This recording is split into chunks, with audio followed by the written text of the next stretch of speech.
السلام عليكم ورحمة الله وبركاته. الفاتحة وياسين بنية أن الله يغفر ذنوبنا ويستر عيوبنا ويغيث المسلمين ويرحم المؤمنين ويقضي حاجاتنا وييسر لنا الدنيا والآخرة، وإن الله يشفي مرضانا ويعافي مبتلانا، وإن الله يحتم لنا بالحسنى بعد طول الأمر في طوة اللطف عافية. وإلى حضرة النبي صلى الله عليه وسلم. الفاتحة. أعوذ بالله من الشيطان الرجيم. بسم الله الرحمن الرحيم. الحمد لله رب العالمين الرحمن الرحيم مالك يوم الدين. إياك نعبد وإياك نستعين. اهدنا الصراط المستقيم، صراط الذين أنعمت عليهم غير المغضوب عليهم ولا الضالين. آمين. بسم الله الرحمن الرحيم. ياسين والقرآن الحكيم إنك لمن المرسلين على صراط مستقيم. تنزيل العزيز الرحيم لتنذر قوما ما أنذر آباؤهم فهم غافلون. لقد حق القول على أكثرهم فهم لا يؤمنون. إنا جعلنا في أعناقهم أغلالا فهي إلى الأذقان فهم مقمحون. وجعلنا من بين أيديهم سدا ومن خلفهم سدا فأغشيناهم فهم لا يبصرون. وسواء عليهم أأنذرتهم أم لم تنذرهم لا يؤمنون. إنما تنذر من اتبع ذكر وخشى الرحمن بالغيب فبشره بمغفرة وأجر كريم. إنا نحن نحيي الموتى ونكتب ما قدموا وآثارهم وكل شيء أحصيناه في إمام مبين. واضرب لهم مثلا أصحاب القرية إذ جاءها المرسلون إذ أرسلنا إليهم اثنين فكذبوهما فعززنا بثالث فقالوا إنا إليكم مرسلون. قالوا ما أنتم إلا بشر مثلنا وما أنزل الرحمن من شيء إن أنتم إلا تكذبون. قالوا ربنا يعلم إنا إليكم لمرسلون وما علينا إلا البلاغ المبين. قالوا إنا تطيرنا بكم لئن لم تنتهوا لنرجمنكم وليمسنكم منا عذاب أليم. قالوا طائركم معكم إن ذكرتم بل أنتم قوم مسرفون. وجاء من أقصى المدينة رجل يسعى قال يا قوم اتبعوا المرسلين اتبعوا من لا يسألكم أجرا وهم مهتدون. وما لي لا أعبد الذي فطرني وإليه ترجعون. أتخذ من دونه آلهة يرني الرحمن بلا تغني عني شفاعة شيئا ولا ينقذون.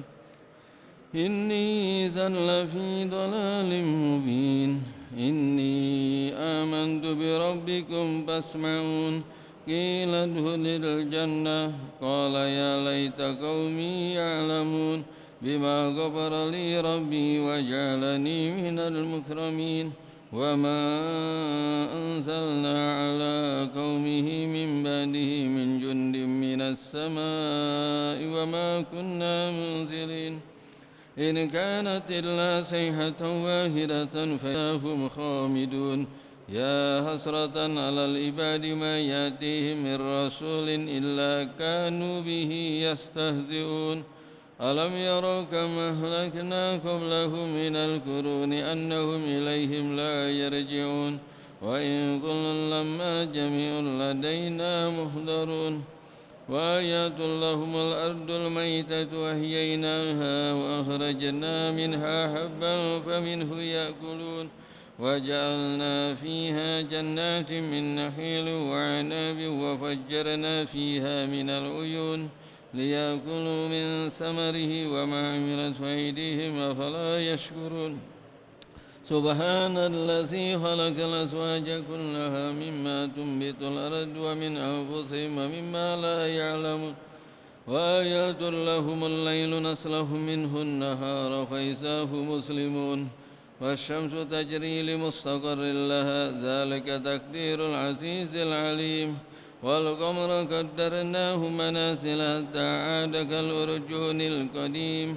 لا الشمس ينبغي لها أن تدرك القمر ولا الليل سابق النهار وكل في فلك يسبحون وآيات لهم أنا حملنا ذريته في الفلك المشحون وخلقنا لهم من مثله ما يركبون وإن نشأ نغرقهم فلا صريخ لهم ولا هم ينقذون إلا رحمة منا ومتاعا إلى حين وإذا قيل لهم اتقوا ما بين أيديكم وما خلفكم لعلكم ترحمون وما تأتيهم من آيات من آيات ربهم إلا كانوا عنها معرضين وإذا قيل لهم أنفقوا مما رزقكم الله قال الذين كفروا للذين آمنوا أنطعم من لو يشاء الله أطعمه إن أنتم إلا في ضلال مبين ويقولون متى هذا الوعد إن كنتم الصادقين ما ينظرون إلا صيحة واحدة تأخذهم وهم يخصمون فلا يستطيعون توصية ولا إلى أهلهم يرجعون ونفخ في الصور فإذا هم من الأجداث إلى ربهم ينسلون قالوا يا ويلنا من بعثنا من مرقدنا هذا ما وعد الرحمن وصدق المرسلون إن كانت إلا صيحة واحدة فإذا هم جميع لدينا محضرون فاليوم لا تظلم نفس شيئا ولا تجزون إلا ما كنتم تعملون إن أصحاب الجنة اليوم في شغل فاكهون هم وأزواجهم في ظلال على الأرائك متكئون لهم فيها فاكهة ولهم ما يدعون سلام قولا من رب رحيم وامتازوا اليوم أيها المجرمون ألم أهد إليكم يا بني آدم ألا تعبدوا الشيطان إنه لكم عدو مبين وأن اعبدوني هذا صراط مستقيم ولقد أضل منكم جبلا كثيرا أفلم تكونوا تعقلون هذه جهنم التي كنتم توعدون اصلوها اليوم بما كنتم تكفرون اليوم نختم على أفواههم وتكلمنا أيديهم وتشهد أرجلهم بما كانوا يكسبون ولو نشاء لطمسنا على أعينهم فاستبقوا الصراط فأنى يبصرون ولو نشاء لمسحناهم على مكانتهم فما استطاعوا مضيا ولا يرجعون ومن نؤمره ننكسه في الخلق أفلا يعقلون وما علمناه الشعر وما ينبغي له إن هو إلا ذكر وقرآن مبين لينذر من كان حيا ويحق القول على الكافرين أولم يروا أنا خلقنا لهم مما عملت أيدينا أنعاما فهم لا مالكون وذللناها لهم فمنها ركوبهم ومنها يأكلون ولهم فيها منافع ومشارب أفلا يشكرون واتخذوا من دون الله آلهة لعلهم ينصرون لا يستطيعون نصرهم وهم لهم جند محضرون فلا يحزنك قولهم إنا نعلم ما يسرون وما يعلنون أولم ير الإنسان أنا خلقناه من نطفة فإذا هو خصيم مبين وضرب لنا مثلا ونسي خلقه قال من يحيي العظام وهي رميم قل يحييها الذي أنشأها أول مرة وهو بكل خلق عليم الذي جعل لكم من الشجر الأخضر نارا فإذا أنتم منه توقدون أوليس الذي خلق السماوات والأرض بقادر على أن يخلق مثلهم بلى وهو الخلاق العليم إنما أمره إذا أراد شيئا أن يقول له كن فيكون فسبحان الذي بيده ملكوت كل شيء وإليه ترجعون. الفاتحة. بسم الله الرحمن الرحيم. الحمد لله رب الرحمن الرحيم. إياك نعبد وإياك نستعين اهدنا الصراط صراط الذين أنعمت عليهم.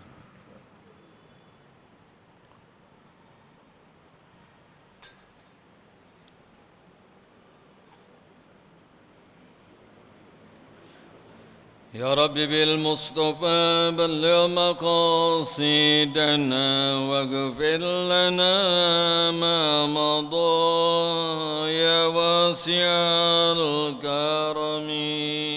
يا رب بالمصطفى بلغ مقاصدنا واغفر لنا ما مضى. محمد سيد الكونين والثقلين والفريقين من عرب ومن عجم. ربي بالمصطفى بلغ مقاصدنا واغفر لنا ما مضى يا واسع. والحبيب الذي ترجى شفاعته لكل هول من الأهوال مقتحم. يا رب بالمصطفى بلغ مقاصدنا واغفر لنا ما مضى واسعك. اللهم صل وسلم وبارك. الحمد لله رب العالمين والصلاة والسلام على سيدنا المرسلين وعلى آله وصحبه أجمعين. سبحانك لا علم لنا إلا ما علمتنا إنك أنت العليم الحكيم ولا حول ولا قوة إلا بالله العلي العظيم. أما بعد. وكل رجاء وكل خوف يحملان على فعل الموافقات وترك المخالفات معدودان عند أرباب البصائر من النزهات والتهيئات التي لا حاصل لها ولا طائل تحتها لأن من رجا شيئا طلبه ومن خاف شيئا هرب منه لا محالة.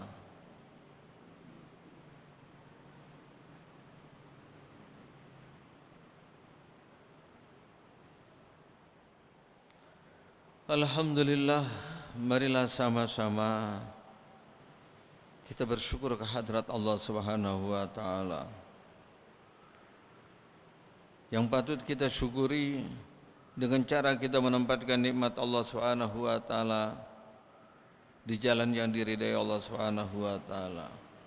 Salah satunya kita berada di tempat dan saat yang dimuliakan oleh Allah dengan niat memakmurkan masjid, niat salat berjamaah, niat talabul ilmi, niat silaturahim, niat intizarus salah ala salah, dan niat-niat yang baik yang lainnya. InsyaAllah Allah berikan keberkahan kepada kita sekalian, baik pada umur kita, rezeki kita, dan kita dituntun selalu di jalan yang benar dan dijauhkan dari segala macam fitnah dan bala. Amin ya rabbal alamin. Hendaklah selalu kita bersalawat dan salam kepada junjungan Nabi kita Muhammad sallallahu alaihi wasallam. Terlebih-lebih Lailatul Jum'ah sangat dianjurkan untuk memperbanyak sholawat. Allahumma salli wa sallim ala Sayyidina Muhammad. Allahumma salli wa sallim wa barik alaihi. Baiklah, mari kita lanjutkan daripada taklim kita yang telah lalu. Untuk memudahkan memahami taklim selanjutnya, mengingatkan kita membahas tentang masalah salah satu sifat yang berpasangan dan merupakan suatu keseimbangan yang harus kita miliki, bainar roja wal khauf, supaya kita memudahkan dan meyakinkan dan terbentuk kepribadian kita ini mempunyai sifat roja hanya kepada Allah, dan tidak ada khauf kecuali Allah, sebagaimana yang digambarkan oleh Allah dalam firman-Nya, dipuji para kekasihnya, ala inna awliya Allahi la khaufun alaihim wa la hum yahzanun la yarju wa la yakhafu illa Allah. Bagaimana caranya supaya kita paham? Dalam kehidupan kita sehari-hari kita banyak berharap, benar?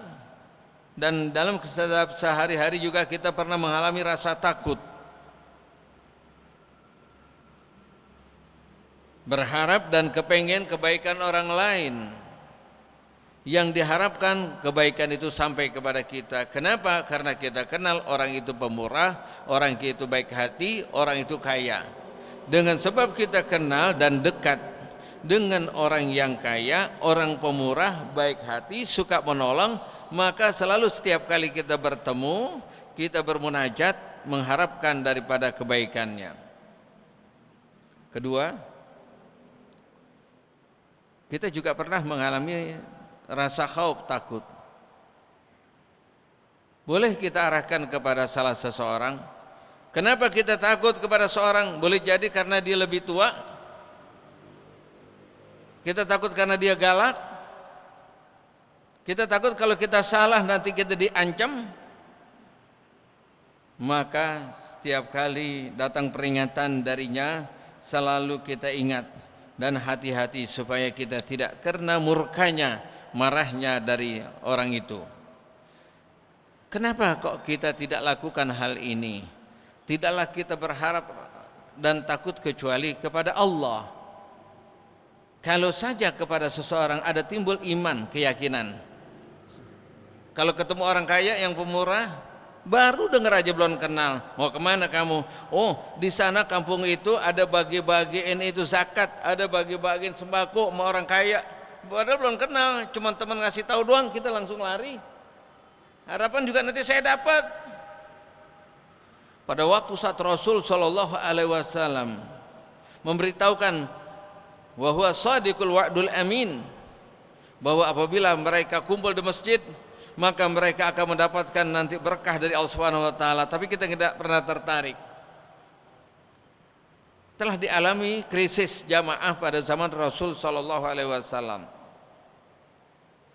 Maka disampaikanlah salah seorang daripada halus supah, yaitu Abu Hurairah. Dicari sahabat, kemana sekarang ini? Mereka sudah tidak lagi banyak sering berada di masjid bersama Nabi sallallahu alaihi wasallam.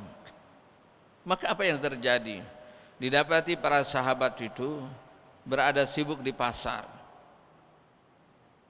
Maka sambil berteriak-teriak menyampaikan kepada ahlu suk, orang yang di pasar, duhai para sahabat kalian, ketahuilah bahwa Rasulullah memberikan hadiah yang sangat besar, bahwa memberikan sesuatu bagian-bagian nikmat yang sangat besar dengan hadiah-hadiah yang istimewa. Hendaklah engkau bergegas ke sana. Apa yang kau cari, yang kau dapat di tempat ini tidak ada artinya. Maka bersegeralah mereka meninggalkan dan mengikuti seruan Abu Hurairah. Maka diajaklah berjalan. Kemana? Yaitu ke tempat tinggal Nabi, di masjidnya Nabi SAW. Lantas mereka bertanya, mana? Katanya Nabi bagi-bagian hadiah. Enggak ada. Dilihat itu kagak ada kantong merah putih bansos. Oh enggak jadi, boleh pulang katanya besok datangnya. Lagi capek, lagi ngantuk, di masjid disiapin bangsot berlari. Tapi Rasulullah, lantas ditanya mana? Ketahuilah mereka berada di sudut jawiyah, sisi masjid itu berkumpul, mereka baca Al-Quran.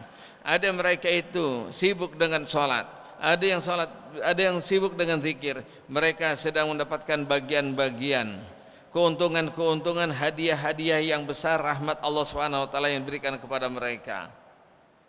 Sesungguhnya kebaikan mereka itu jauh lebih baik daripada mereka. Kenapa? Allah SWT menegaskan, wa atharul hayatad dunya wal akhiratu khairu wa abqa. Tapi lebih sering kita memilih daripada dunia dibandingkan itu akhirat. Itu ada rasa mengharap, ada rasa takut, sebagaimana contoh yang telah lalu. Jadi simpulannya, wa kullu rajain wa kullu khaufin, setiap harapan dan setiap rasa takut la yahmilani ala fi'lil muwafaqati wa tarkil muhalafat, tidak mengantarkan, membawa orang itu untuk melakukan hal sesuai, hal-hal yang sesuai, yang pas, muwafaqah, atau yang bertentangan, wa tarkil muhalafat. Terhitung keduanya ma'dudani, khauf dan raja, inda albabil basar, itu baru biasanya orang yang melihat dengan pandangan mata hati. Karena kita sudah sibuk dengan pandangan mata nih, kasat mata yang kita lihat sekarang, kesenangan mata dunia, hayatid dunia, kesenangan dunia. Jadi tidak ada pernah berikan kesempatan hati kita ini melihat sesuatu karunia Allah. Jadi buta. La ta'mal absar walakin ta'ma qulubuhum. Mereka dikatakan itu orang kafir, mereka adalah orang yang buta. Hilang penglihatan mereka. Bukan hilang penglihatan mata mereka secara zahir, tapi yang hilang adalah penglihatan mata hati. Di hadapan mereka kebenaran dari seorang yang diutus, dari hamba yang paling mulia, tapi mereka tidak mau mengikuti dan beriman. Allah Subhanahu wa taala telah menutup hatinya. Wa ja'alna min baini aydihim saddan wa min khalfihim saddan fahum la yubsirun. Ada penghalang di depannya, ada penghalang di belakangnya, di kiri dan kanan, sehingga mereka tidak melihat.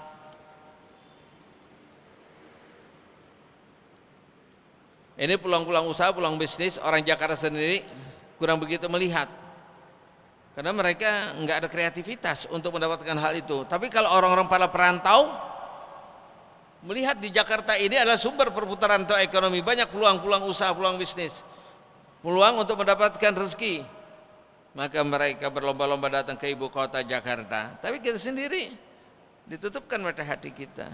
Kalau hal yang sedemikian itu tidak mengapa, asalkan jangan ditutupkan hati kita ini. Kita setiap hari lewati, di sini ada masjid, di situ ada taklim, di situ ada orang yang mengajar ilmu.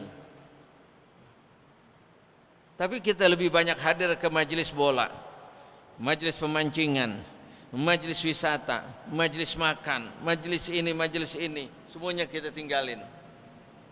Kenapa? Yang benar boleh saja nggak apa-apa kita dapat kenikmatan, tapi jangan lupa bahwa kenikmatan yang akan diperoleh nanti yang abadi di akhirat. Itulah sebagaimana yang dinyatakan. Kenapa kita tidak banyak berharap kepada Allah? Lebih tergantung kepada makhluk manusia. Kenapa kok kita ada rasa takut tapi tidak takut kepada Allah? lebih banyak rasa takut kepada makhluk.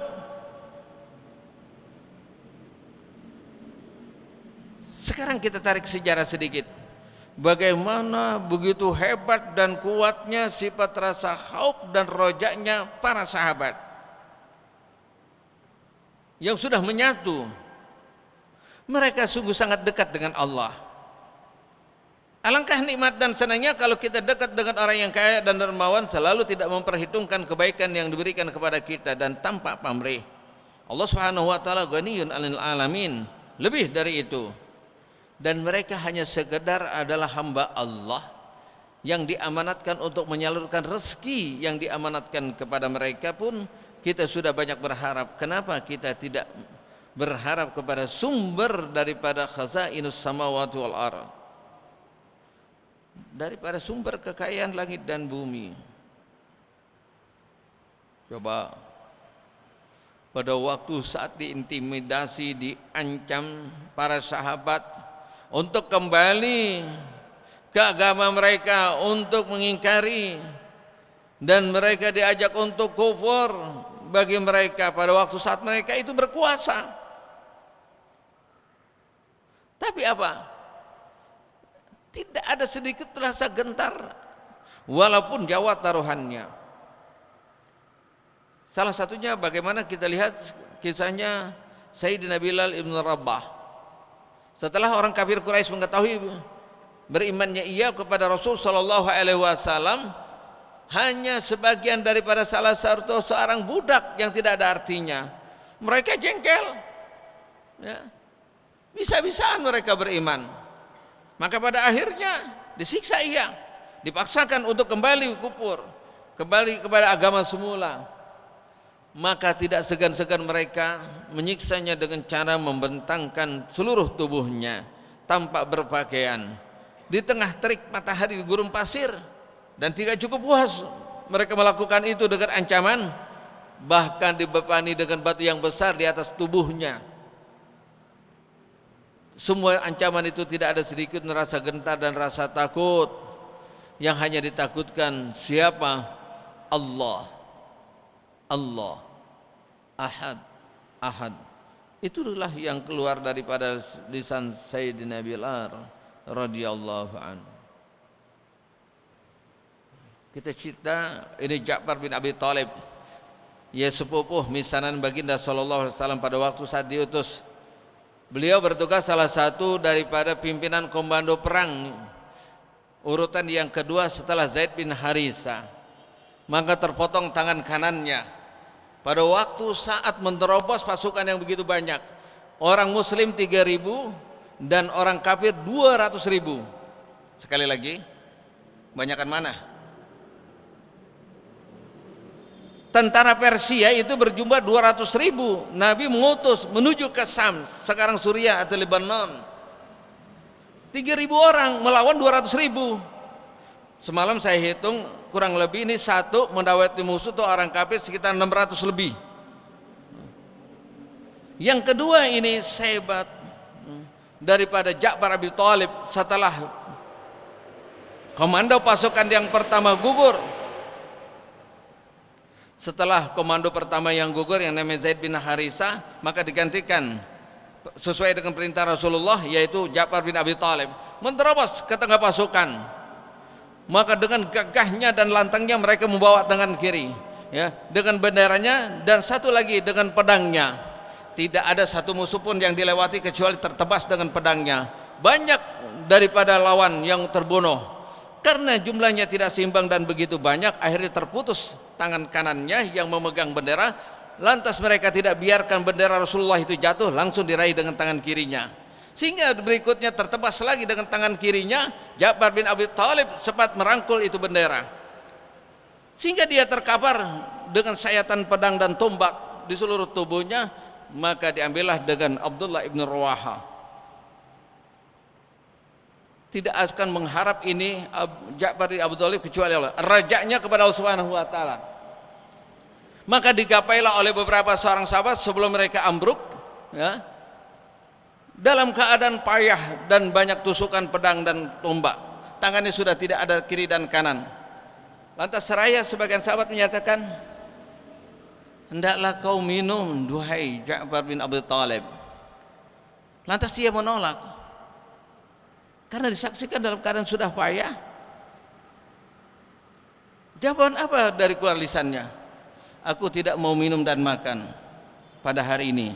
Aku ingin makan dan berbuka nanti di surga dalam keadaan berpuasa, berperang. Jadi hanya berharap tuh yang diingat Allah, Allah, Allah. Kuat. Segalanya ringan, tidak ada artinya. Tidak ada artinya di hadapan Allah Subhanahu wa taala. Begitulah mereka menikmati hidup ini karena kedekatan mereka dengan Allah Subhanahu wa taala. Kita aja merasa nyaman kalau dekat dengan orang berdian, ya, dengan penguasa, dengan seorang konglomerat atau orang bertitel, berjabat. Kenapa kalau kita tidak merasa nyaman dan tentram? Tatma'innu qulub. Waktu saat kita hanya berharap dan takut kepada Allah, yang selalu diingat rasa takut kita hanya Allah.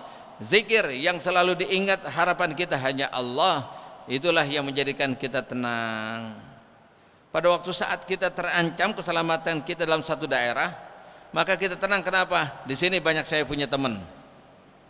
Nah, tidak ada teman yang abadi, yang selalu mendampingi kita, baik dalam hidup dan mati, senang dan susah, di dunia dan akhirat, kecuali illa sayyiduka wa maulaka wa rabbuka, kecuali adalah Tuhanmu. Dia akan menemani dan mendampingi engkau waktu saat hidup. Boleh jadi istri, orang di sekitar kita cinta dan dekat dengan kita, mereka itu tidak ada artinya nanti kalau saat kita mati. Jabatan, kekuasaan ataupun harta pun akan hilang.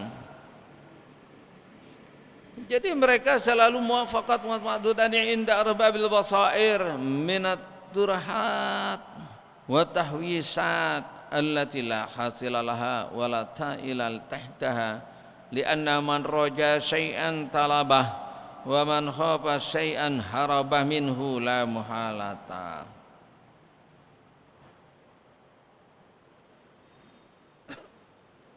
Kayak anak kecil kalau udah punya pengen, ngarepin roja, punya mainan yang dipengen. Contohnya lah balon. Karena dilihat temannya punya balon, pengen banget punya balon. Udah mau kita gantikan apapun tidak akan tergantikan.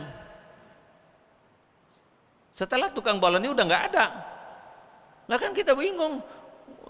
Bahkan kita gantikan dengan nilai yang harganya lebih besar, dengan mainan yang lebih mahal. Kagak mau, kukuh itu mau balon. Hilang rasa turhat, hilang rasa tarwisat allati la hasilalaha wala ta'ila tahta. Kenapa? Illa man roja syai'an talabah wa man khofa syai'an harabah. Ya. Tentunya kalau orang yang pengen itu pasti dicari. Kalau orang takut pasti kabur. Kalau orang pengen pasti dicari. Lu pengen makan pasti nyari makan. Itu nggak ada pikiran lain kecuali makan. Lapar, diajak tidur ogah, diajak main ogah, diajak ini ogah, diajak ini ogah. Itulah para sholin, para aulia di dunia ini. Diajak ini ogah, diajak ini ogah, kecuali Allah. Karena dikatakan tidaklah ada li anna man raja syai'an talabah. Sesungguhnya orang yang menginginkan sesuatu itu pasti dia cari. Enggak ditemuin, cari sendiri. Nah kalau kita akan melakukan suatu kebaikan karena gara-gara teman kagak mau, kita nggak jadi. Gua nggak jadi dah, lo nggak ngaji. Emang kita nggak punya pengen, nggak berharap, nggak ada kesungguhan. Dan kalau Allah Subhanahu wa taala ini perlihatkan apa yang ada di masjid, satu salat berjamaah aja, lau alimu ma fil la atauha walau habwan. Kalau seandainya mereka mengetahui salah satu daripada sholat jamaah asar dan subuh, pasti mereka akan datang walaupun merangkak. Lagi sakit karena nggak mau, kecuali di merangkak pasti akan datang karena luar biasanya besarnya sesuatu. Dan tidaklah ada orang yang takut sesuatu haraba minhu la muhalata, pasti kabur la muhalata. Alam anna nasa salah satu inda Abdun qad anaba ila rabbih wajma'annat nafsuh bihi wan qashat zulumatu syahwatihi bi isyraki anwari qurbih falam tabqa lahu ladzatun illa fi munajatihi. Mereka orang-orang yang beriman itu dibagi 3 kelompok. Kelompok pertama, ini banyak orang beriman, orang muslim, orang mukmin banyak di Indonesia nih. Sesungguhnya kalau dikelompokkan mereka itu ada 3 kelompok. Ada 3 kelompok. Dan jumlahnya itu relatif. Bisa kelompok pertama banyak, bisa sedikit. Minta kelompok yang kedua banyak, bisa sedikit. Bisa kelompok ketiga banyak sedikit. Ya tergantung. Sekarang dilihat kelompok yang pertama banyak apa sedikit. Abdun pertama adalah kelompok pertama. Qad anaba, pikirannya cuman pulang sama Allah ila rabbi. Udah kalau nggak ada kelihatan dengan Allah, buat kembali ke akhirat udah nggak mau dikerjain. Udah anteng. Anteng tuh bahasa Arabnya itma'annat. Udah tenang, udah senang, udah dia menikmati hidupnya itu di dunia. Itma'annat ila rabbihi. Kenapa? Nafsu bihi bi rabbihi, dengan Tuhannya. Wan qasya'at zulumatu syahwati, dan sudah rusak, hilang segala kegelapan syahwatnya. Syahwatnya udah mati, hilang. Kenapa? Kegelapan daripada syahwat yang selalu mengantar kepada kemurkaan, kepada suatu dosa dan kegelapan itu hilang semuanya karena cahaya sinar daripada anwari qurbih. Daripada cahaya sinar kedekatan ia dengan Allah Subhanahu wa taala. Falam tadka lahu lazzah illa fi munajati, maka tidak tersisa baginya hidup di dunia itu kecuali kesenangan illa fi munajatihi, kecuali dia bermunajat dengan Allah. Wala rahata, tidak ada kesenangan illa fi muamalati, kecuali bergaul, beramal, beribadah hanya kepada Allah Subhanahu wa taala. Fasara raja'uhu syaukan, harapannya itu merupakan suatu kerinduan dan kecintaan, wa mahabbatan, wa haubu, rasa takutnya itu takziman, rasa mengagungkan, hormat, wa haibatan. Itulah yang pertama. Mungkin kalau diberikan takrif dari kelompok yang pertama ini dengan definisi seperti ini mungkin kita belum paham. Ada satu kisah seorang abdun, budak sahaya. Dia adalah seorang hamba yang diperjualbelikan. Siapa sahaja yang beli dengan harga yang telah ditentukan oleh sayyidnya, maka dia akan memperoleh. Maka terbelilah ini budak oleh seorang saudagar. Setelah menjadi milik ini sayyidnya, setelah dibeli, maka ia memohon kepada tuannya yang menjadi budaknya. Memohon kepada tuannya,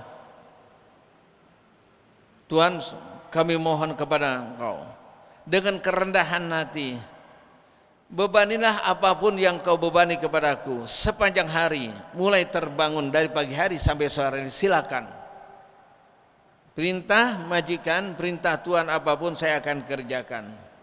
Dan saya mohon pada waktu saat menjelang malam saya tidak dapat melakukan hal itu. Biarkan saya dalam kesendirian. Permintaan. Maka disepakatilah oleh Said itu kepada ini hamba budak. Luar biasa kualitas kinerjanya, semangatnya, pengabdiannya kepada tuannya sepanjang hari, tiap hari memberikan manfaat, keuntungan kepada tuannya. Ya karena Tuhan beli budak itu karena untuk kepentingan materi dunia, wah ini dapat penghasilan besar, senang. Tapi lama-lama tidak ditemui dan berjumpa setiap kali datang malam. Budak ini kemana? Nggak tahu. Padahal sudah disiapkan itu tempat mereka untuk istirahat. Suatu hari ini Sayyid nguntit, pengen nyelidikin, lagi ngapain kok tiap malam saya nggak pernah ketemu. Maka didapati pada waktu saat itu budak sedang bersujud beribadah kepada Allah Subhanahu wa taala. Padahal ini sudah terjadi waktu saat yang sangat lama. Maka terheran-heran itu Saidnya, lantas ditanyakan kepada budaknya, Pada waktu saat dihampiri di budak, alangkah sedihnya dan kecewanya ini budak setelah diketahui rahasianya. Apa yang dilakukan pada malam hari oleh tuannya, dia merasa suatu beban yang sangat berat. Karena rahasia diberkasih-kasih dengan Allah Subhanahu wa taala sudah diketahui oleh seseorang, yaitu Sayyidnya sendiri. Maka langsung bermunajat kepada Allah supaya ditiadakan hidup di dunia ini. Akhirnya hari esoknya dia meninggal. Karena rahasianya sudah diketahui oleh seseorang. Itu yang dikatakan tadi, dia sudah berminat, itma'annat nafsuhu ila rabbih. Raja'uhu syaukan wa mahabbatan wa khaufu ta'ziman wa haibatan abdun. Ini seorang abdun qad anaba ila rabbih. Emang yang kembali kepada Allah Subhanahu wa taala, ya sudah. Karena rahasianya sudah ketahuan, ya udah. Juga ada pada zaman Rasul sallallahu alaihi wasallam. Mereka itu orang-orang yang tidak dikenal di dunia, tapi masyhur di alam malakut, alam gaib. Di langit mereka diketahui. Banyak hamba-hamba yang mereka ajasamuhum fil ardh wa arwahuhum fis sama'. Mereka jasadnya itu di dunia, di bumi, di tengah masyarakat. Tinggal di RT 3 di dekat Masjid As-Salafiyah. Ya, contohnya biar gampang. Tapi sebenarnya jiwanya itu di langit. Lah kalau kita kan tinggal di pulau, jiwa kita kadang-kadang di pasar, ada kadang di bini kita, ada kadang di makanan, ya, kadang-kadang tempat hiburan. Itu hati kita, roh kita. Hatinya di langit sudah sama Allah. Sudah sama Allah. Jadi di dunia nggak dikenal karena mereka merahasiakan cinta kasih mereka itu kepada Allah Subhanahu wa taala. Maka Rasul sallallahu alaihi wasallam memerintahkan kepada Sayyidina Abu Bakar dan Siddiq dan Sayyidina Umar, hendaklah kau datang suatu perkampungan ini. Di sana ada hamba Allah yang namanya Uwais Al-Qarni dengan tanda-tanda dan ciri tertentu. Didapati pada tubuhnya nih, kalau disingkap itu mengeluarkan cahaya. Temuilah ia. Dia orang yang dekat kepada Allah SWT, tidak dikenal di masyarakatnya, tapi dia terkenal di langit. Itu kalau dalam bahasa sufi dinyatakan itu manusia langit. Ya. Bukan tinggal di langit setiap kita, ya mereka udah nggak ada lagi. Kalau kita kan manusia apa? Manusia makan, manusia uang, manusia jabatan, manusia tawuran, manusia maksiat, manusia ini. Nah sudah demikian maka ditemuilah. Akhirnya karena mencari sahabat telah ditemui oleh Al-Qarni. Maka ditanyakan, mereka nggak ada kenal di kampung, nggak ada kenal siapa Al-Qarni. Tidaklah saya kenal Uwais Al-Qarni kecuali ada seseorang yang suka duduk di dekat pembuangan sampah, yang kadang-kadang dia makan dengan sisa makanan di sampah, dan setiap harinya dia hanya bagian diperolek oleh orang anak-anak kecil. Setiap harinya dia hanya dijadikan permainan, barang olokan bagi anak-anak kecil. Dialah, nggak ada lagi Uwais Al-Qarni yang kau nyatakan itu. Gerangan kira apanya kau datang ya para sahabat ke kampung kami mencari Uwais Al-Qarni? Tidak ada orang yang hebat kecuali dia yang saya kenal, Uwais Al-Qarni, yang ada di kadang-kadang di tepi jalan, yang kalau makannya itu dari sisa makanan-makanan orang dibuang sampah, dan setiap hari hanya buat mainan dan barang perolokan daripada anak-anak kecil. Maka dihampiri orang itu. Setelah dilakukan sesuai dengan petunjuknya Nabi sallallahu alaihi wasallam, maka itulah dia sebenarnya Uwais Al-Qarni yang dimaksud perintah Rasul sallallahu alaihi wasallam untuk menemuinya. Setelah itu sudah enggak ada lagi di kampung itu. Rahasianya sudah kebongkar. Tidak didapati setelah diketahui dan diberitahukan oleh sahabat Abu Bakar As-Siddiq radhiyallahu anhu dan para sahabat yang lainnya, tidak diketemui lagi Uwais Al-Qarni pada waktu saat itu tinggal di desa itu. Dan juga banyak hadirin sekalian, orang-orang yang seperti itu, yang sepertinya di dunia ini adalah humul. Humul artinya humul, tidak diketahui. Ada yang orang pengen masyhur di dunia ini, terkenal di mana-mana, tapi di akhirat nggak terkenal. Apa yang dilakukan untuk kebaikan daripada ibadah yang dikerjakan, baik tingkat keilmuannya, dakwahnya, daripada itu infaknya dan sebagainya, itu hanya bukan karena Allah. selalu menyebutkan dengan kebaikannya, saya ini, saya itu, saya ini, maka dia termasuk orang yang muflisin, orang yang bangkrut akan kebaikannya. Karena dia hanya senang apabila diketahui oleh manusia. Mereka orang yang humul nggak mau diketahui oleh Allah Subhanahu wa taala. Itu yang pertama dikatakan abdun qad anaba ila rabbih wa tama'annat nafsu bihi wa anqasha'at guluzumatu syahwati bi syaraki anwari qurbi falam tabqa lahu lazzah illa fi munajati wala rahah illa fi muamalati fasara raja'uhu syauqan wa mahabbatan wa khaufu ta'ziman wa haibatan. Bagaimana untuk mengetahui bagian yang kedua? Kira-kira sampai gak level yang pertama nih kita nih? Bisa gak jadi orang yang pertama? Golongan pertama? Ya? Wah, sepi banget masjid, pulang dah. Kalau mereka malah senang kalau sepi masjid, nggak ada orang, sendiri dia. Jadi dia makan makanan hidangan Allah SWT yang disediakan di masjid itu, mereka nggak ada yang ganggu. Hidangannya apa? Berupa sholat, baca Al-Quran, zikir, dengan penuh khusyuk, tadabbur, tafahum. Jadi nikmat.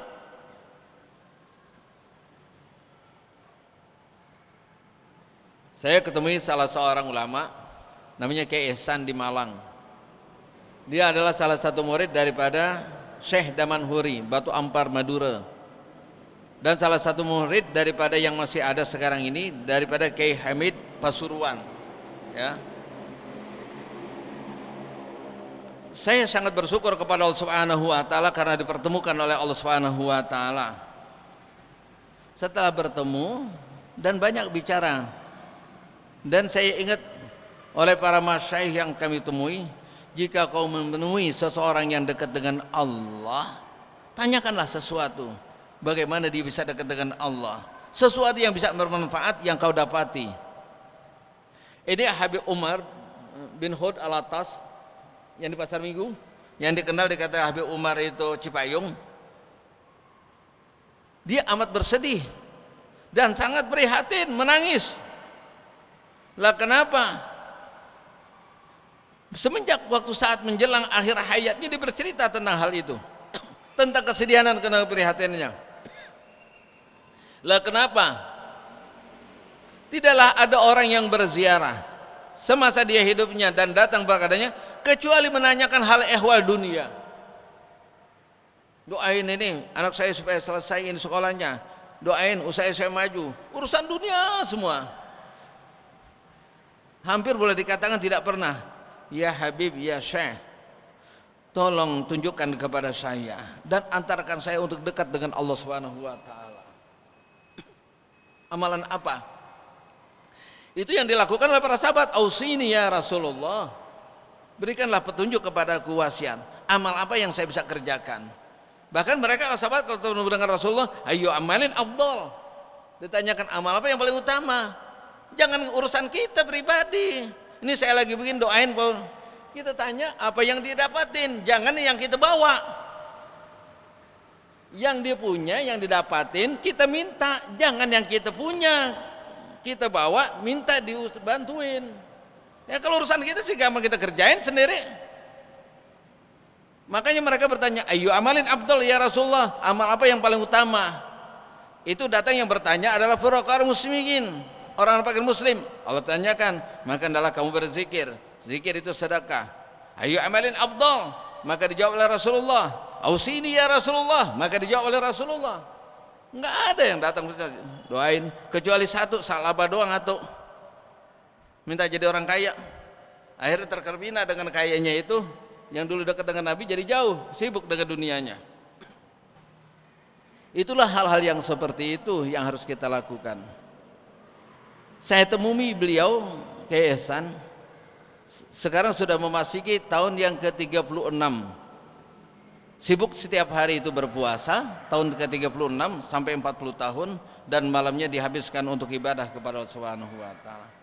Tidak nampak seperti orang yang payah, tidak nampak orang yang seperti berpuasa, tidak nampak seperti orang yang kekurangan, tegar. Cukup pada waktu saat kita memandangnya itu mengingatkan kita dengan Allah Subhanahu wa taala. Ada timbul rasa malu. Apakah ini yang disebut jika kau bertemu dengan orang-orang yang solehin, yang tingkat kualitas ibadahnya, lihatlah mereka, akan timbul rasa malu. Maka apabila kau melihat saudara-saudaramu daripada urusan dunia, lihatlah orang-orang yang di bawah kamu, sehingga kau bersyukur kepada Allah. Jangan urusan dunia kita lihat ke atas, nanti mentok, nunggak terus. Urusan akhirat kadang-kadang kita lihat ke bawah. Dia aja deket kagak ngaji, biarin gue jauh. Dia udah haji males. Jadi kita lihat kalau urusan akhirat ke bawah, urusan dunia ke atas, enggak seimbang. Nanti insya Allah kita lanjutkan daripada kelompok yang kedua. Abdun la ya'manu ala nafsihi minat taqa'udi anil ma'murati warrukun ilal mahzurati wallazi yanbaghi li hadzal 'abdu istiwa'ul khaufi warraja hatta yakuna kajanahi ta'ir wallahu a'lam. Al-Fatihah. A'udzubillahi minasyaitonir rajim. Bismillahirrahmanirrahim. Alhamdulillahi rabbil alamin arrahman. Iyyaka na'budu wa iyyaka nasta'in ihdinas siratal mustaqim siratal ladzina an'amta 'alaihim ghairil maghdubi 'alaihim waladdallin. Wa ya karim ya arhamar rabbana taqabbal innaka antas tub 'alaina innaka antat tawwab. Alhamdulillahi rabbil alamin. Assalamualaikum warahmatullahi wabarakatuh.